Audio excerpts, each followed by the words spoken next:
All right, this will be a part 3. So I'm gonna move on to the verse 23.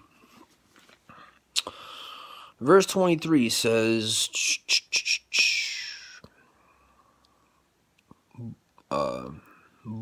wait, what does it say? This. But an evil eye shuts out the light and plunges you into darkness. How deep that darkness will be. Wait. Oh, I skipped a line. Yeah, this lighting in here is horrible. In the Bible, I got it held like a goofy way. It's heavy, it's small, it's cockeyed, and this lettering is like really, really small. So it's kind of like, and I have it at an angle where I can't, like, the words are kind of like towards the like whatever they call it, the binding or whatever. So it's kind of like at a weird angle. So I'm really trying to see it, and I can't really see it. Verse 23. All right, but an evil eye shuts out the light and plunges you into darkness. If the light you think you have is really darkness, how deep that darkness will be. All right. So in other words, what he's saying is, I mean, you could pretty much make sense of that, right? He's pretty much saying,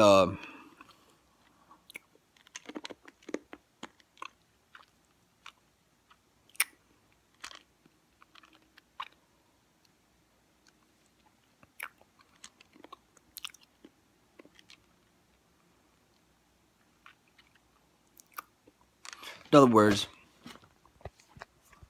he's saying, pretty much stay away, kind of like what I was saying before, stay away from, after you have a relationship. I mean, even before, I mean, you're still doing damage to yourself. The best thing to do is just, stay clear of not willfully put yourself in situations where you're going to damage your soul. And there's a lot of ways you could do that. And then the second half of that verse says,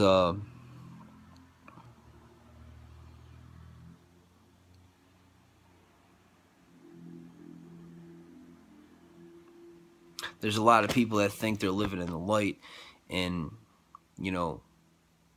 if you really think you're living in light, without having a relationship with God, then that's pretty much very, that's being blind, is what he's trying to say. Like, that's utter darkness when you think you're living in righteousness, but in reality you're spiritually bankrupt and you're headed off of a cliff.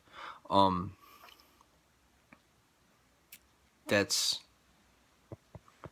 pretty self-explanatory. I don't think I need to break that down. It's kind of like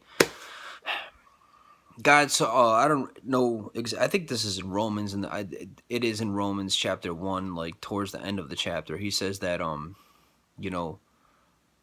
he will send a strong delusion on people. Like, if people refuse to accept the truth, well, then people, will be.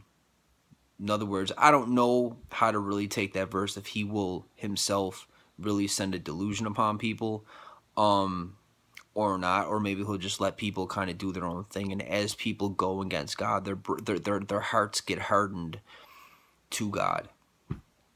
So if you go off and do things your own way, and you're not really attempting in a real way to really connect with God, then like your heart is going to be hardened to him, and you're not really going to be able to.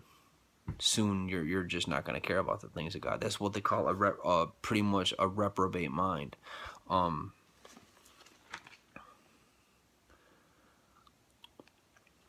So I think that's kind of like people that that laugh at God in ways. I'm not saying maybe in indirect ways. People that scoff God, kind of like well, if there was a God, this and that and whatever else, like, people want to sit around and argue all day about it, but they never actually had to try to have a relationship with them, and really, like, they'd rather run to other people and ask them about God than ask God himself, and whatever else. And people might say, well, I've asked him and he never got back to me. Well, I don't know, maybe you didn't have a relation. I don't know, whatever. I mean, I don't know people's situation. I really don't know. I'm not going to sit here and try to guess either. But and I'm definitely not sitting here like talking down on anybody, but when it's basically, that's pretty much what he's talking about. People think that, you know, they're living in light when they're really not. So, and again, there's people that are spiritually bankrupt, but they're, you know, good people. They're not the kind of person that would rip you off. They're not the kind of person that would talk behind your back. They're not the kind of people that would, you know, jump you in a dark alley and take your money. They're not the kind of people that, you know, maybe they're the kind of people that would just sit there and take you in off the street and really like give you a place to live. Some of these people are awesome people. It's not about being good or bad. It's just about the fact that you're spiritually bankrupt, and you're so spiritually bankrupt, you you know, you can't see it anymore. So that's the way I'm taking this verse. Again, seek God yourself. Don't listen to me or anyone. Please stay off the internet for this stuff. It's not worth it.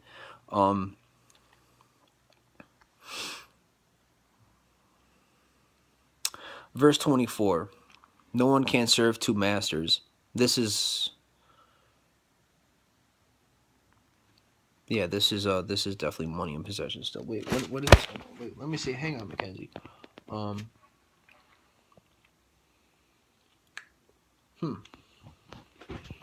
don't really know why that one has this verse under anxiety. I could see pretty much why it would be under anxiety though, but all right. No one can serve two masters, for you will hate one and love the other, or be devoted to, what does it say? One and despise the other. You cannot serve both God and money. Pretty much speaks for itself. You know, money, there's nothing wrong with money. People say money is the root to all evil. No, it's not. That's like saying all guns kill. Guns don't just get up and kill people. It's the people that use the guns. You know, that's how pointless gun control is. I'm just gonna spin this off really quick and then just completely do a 360 back to what I was talking about before. Gun control is an illusion, because if people don't kill you with a gun, they'll use a knife. Okay, so they ban knives. Okay, well then somebody will kill you with a pencil. So what are you gonna do? Ban pencils? Okay, so you do that. Then somebody's gonna make a slingshot. People find ways to kill you in prison. People will make a shank out of a toothbrush and a toothpick if they want to kill you. What are you gonna do? Sit there and ban everything? Ban the whole world? People will put people will take snow, put it in their freezer, and freeze snowballs, make big ice balls, stick them in socks, and beat people with them. If you want to kill somebody, where there's a will, there's a way. That's how stupid, and people really buy into this stuff. It's not a gun problem. It's a heart condition. People need God. They don't need we don't need to ban guns. You're sitting here putting a band-aid on the problem. And the problem is it's not even helping. People need a relation. People need to fulfill their purpose in life. That's what they need. And again, that might sound stupid to you. And if it does, it does. I mean, it is what it is. So,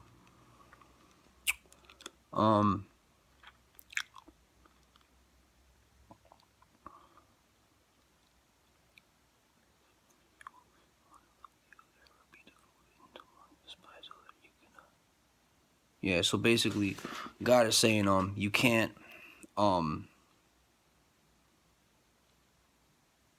you know, if you're going to be devoted to money,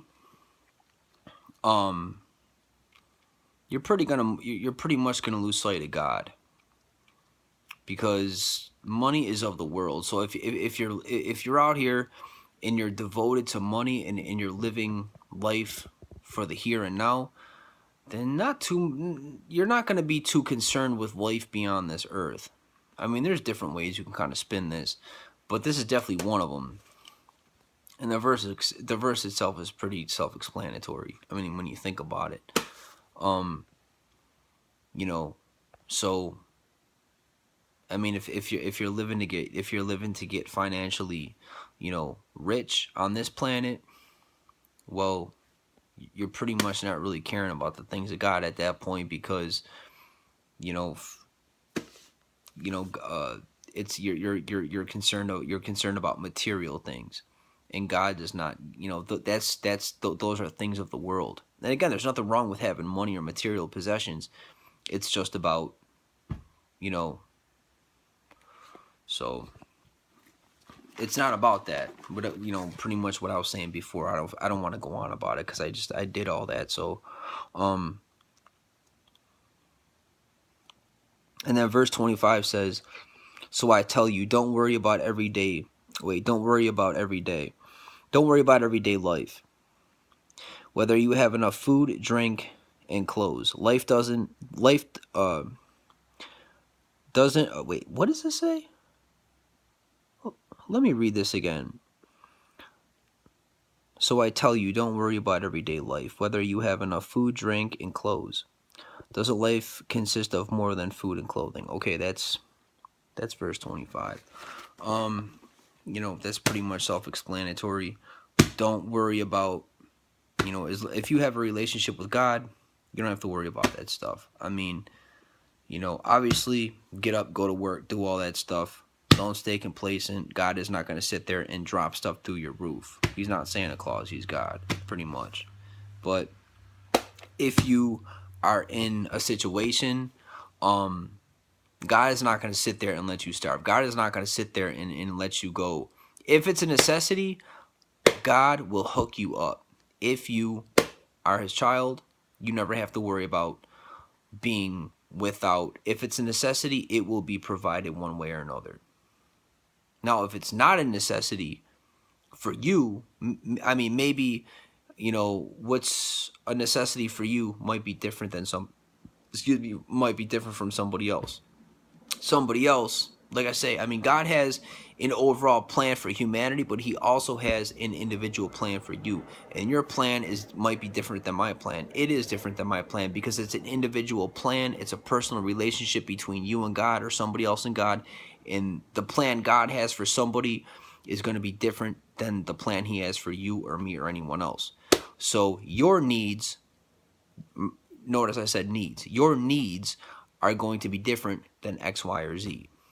But I'm talking about basic needs. God, I mean, if you are in need, and especially if you belong to God, God will definitely fulfill, I mean, God will not enable somebody, but if you are in need of something, and you're not just being complacent and just not wanting to do anything, and you're not just being a slug, you're not just sitting around doing nothing saying, God, take care of me. God's not going to honor that. That goes against the word of God. But if you are in a predicament where you need help, I'm not saying that God won't help people that don't belong to him. He does every day. But if you do belong to him, you never have to worry about, is God going to help me? Is God going to help me? If you don't belong to him, I'd pretty much be asking that question. I'm not saying God won't help somebody. I'm definitely, absolutely not saying God won't help people that are not his children. I think you know what I'm saying. I'm going to help you before I help somebody else's kid. Would I help somebody else's kid? Absolutely. But I'm going to help you first. Why? Because you're my daughter. I'm not going to sit there and say, okay, Mackenzie, I'm going to bypass you and your needs and I'm going to go help this one over here. No, I'm going to help you first. That's what I'm going to do. Doesn't mean I won't help this person's kid, but I'm not going to sit there and bypass my own, or whatever. Do you understand what I'm saying? I mean, I'm pretty sure you do. So, I mean, sometimes when I do these videos, I feel like I'm insulting you by, breaking stuff down, trying to make it so simple, but it's just like, I don't know. I just want to make sure I do a good job at doing this, so I'm definitely not trying to talk to you like you don't have a brain in your head. So that was verse 25. I'm going to move on to verse 26. Look at the birds. They don't need to plant or harvest or put food in barns because your heavenly Father feeds them. And you are far more valuable to him than they are. So that, I mean, pretty much that speaks for itself. I mean, if the birds are fed and the animals are fed, then he's going to make sure that your needs are met. He's not going to sit there and let a bird go hungry or a squirrel go hungry. I mean, in the wintertime, Or right before winter, you see squirrels gathering up nuts for the winter.